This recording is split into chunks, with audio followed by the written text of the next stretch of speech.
Have you ever wondered how many Spotify streams you need to get to make a full-time living from music? Well, in this video, we're going to figure that out. And to do that first, I made this handy-dandy calculator that you can use to check out how much money you'd make for a certain amount of streams from different streaming DSPs like Apple Music, Amazon, Deezer, YouTube Music, Tidal, Pandora, and etc. So we're going to play with this first, and I'm going to take you to another calculator after, and both these will be linked down below at my blog, musicgrowthmachine.com. How much does Spotify pay for 1,000 streams?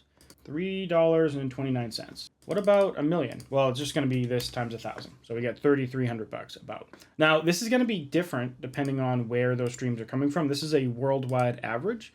If you were to look at just the United States, it is 4,872. So Brazil is about $1,800 per million streams, which is about half of what it was for the global average and about a third of what it was for the United States.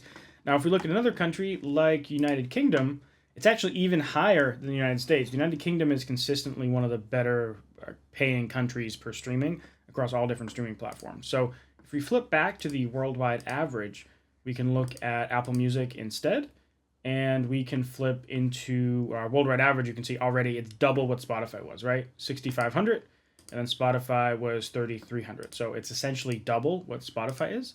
And if we look here, look at like United States, you can see that it's like almost $10,000. And if you look at the United Kingdom, it is like $13,700. So, obviously a lot less people have Apple Music, and the more expensive countries are harder to get people to go listen to your music, depending on how you're promoting your music. They do pay drastically differently. So that is one thing that's important to consider. Now, one thing with this calculator, just so you're aware, is that there isn't a fixed payment per Spotify stream. And I might make another video about this, so subscribe if you want to see that. But not only does Spotify pay differently per country, but they pay differently per plan the person's on and also per distributor that you use. So we might talk about that in another video. So this is kind of just an average. Nothing's perfect. So let me know in the comments below if you have some data to suggest something different. But these numbers are realistic to me and across a bunch of other people I know and from other studies that I've seen done. There is another calculator that I made that is the Spotify minimum wage calculator. Why did I call it a minimum wage calculator? Well, I thought it'd be cool to calculate first, like how much would you need to be able to make a minimum wage in various configurations. But really, you can use it to figure out how much you need to replace any given wage. So what do I mean by that? Well, let's zoom in again. And let's go and type in what an hourly pay. And I think in the United States, it's like $7 or something for the national minimum wage. And so you would need 338,000 streams per month to replace the national minimum wage. Now, in Massachusetts and a lot of other states in America, it's $15 an hour is the minimum wage.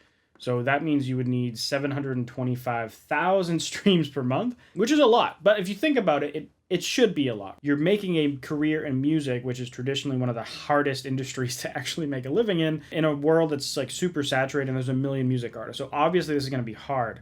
You would do this because you love it. Making money in music is not something people do because they want to make a quick buck. They do it because they love music and they want to do this. So, if you were expecting less, I think maybe your headspace was in the wrong place. So 724,000 streams a month, which I know plenty of people that do this and surpass this pretty greatly. Like I know a few people making like 5 million streams a month. And so let's say we typed in like $35 an hour.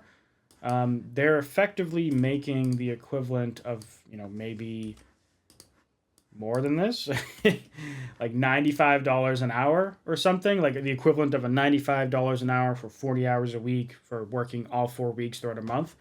I know people who are doing this. Now, there's other streaming platforms in here, like for example, Tidal, which pays really, really well. So now this goes down to 62,000, right? So, obviously you're not going to do this in one platform, but this calculator is here just so you can kind of play with it and see what the numbers are. Like you could do all these calculations in Excel. They're just basic math.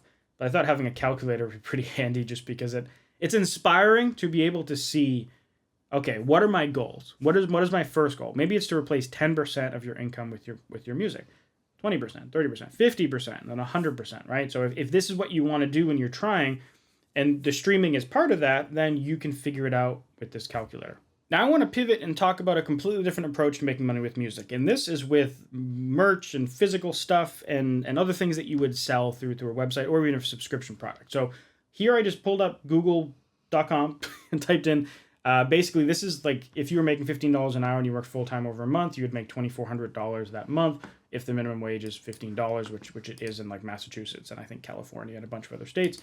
So $2,400. So now it's like, okay, well, what if we are selling a product that costs $10, like for example, a CD, or we're ignoring profit margins and all that. Let's say we're selling it for a profit of $10, or probably selling it for $12. We can just divide this by 10, and you would have to sell 240 CDs per month to be able to replace your income, essentially, assuming that there's no cost going into selling those CDs, right?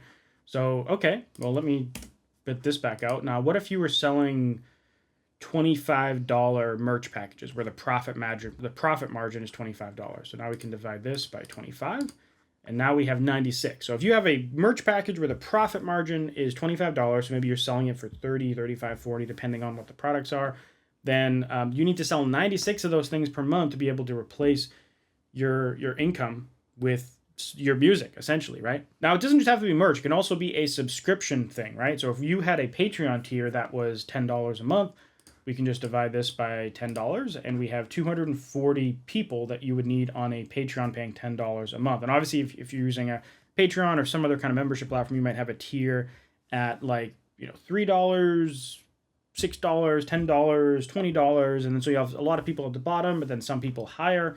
So this is just kind of averaging that all together. So obviously the numbers are way smaller with this, and for many people, the path to profitability is actually faster doing this.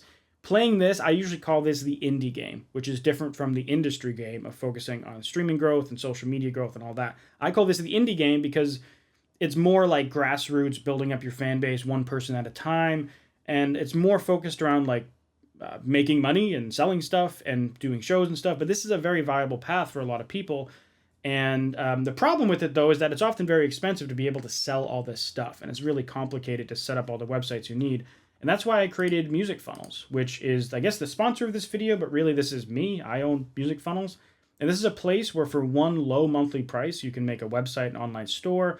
You can also have sales funnels. You can do upsells, downsells, bump offers. You can even sell a subscription Patreon-like thing. So instead of giving Patreon 12% of your monthly earnings, you can keep essentially 100% of it minus like Stripe and PayPal processing fees and all that jazz. But yeah, this is like way cheaper than using something like ClickFunnels to sell your stuff, or using like getting a Shopify store. You can check out the pricing here, and you can also go and check out all of our templates that we have right now, and more coming all the time. So if you're wanting to go down this more indie approach, then this would be perfect for you. But I think for a lot of you, doing a hybrid of the industry game and the indie game is the way to go. Because streaming pays so low, but you want to look good. You want to have your stuff taken off algorithmically, because streaming is a fantastic way to grow just the people who are aware of you. Like, the algorithm pushes you out, and it's a great fan base acquisition tool. And then you can start to funnel those people into the indie game, which is you're trying to sell them stuff, get them on a mailing list, and also have them come out to your shows as well. So if you want to learn how you can use Facebook ads to promote your music on Spotify, Apple Music, Tidal, and all the other streaming services, I have a course called Spotify Growth Machine down here with access to a bunch of resources and a community where you can ask questions. Or if you want to see how I sold 800 CDs in 2022, you can check out this video here to learn about free plus shipping and handling strategies. Anyways, thank you very much for watching, and I'll see you next video. Bye.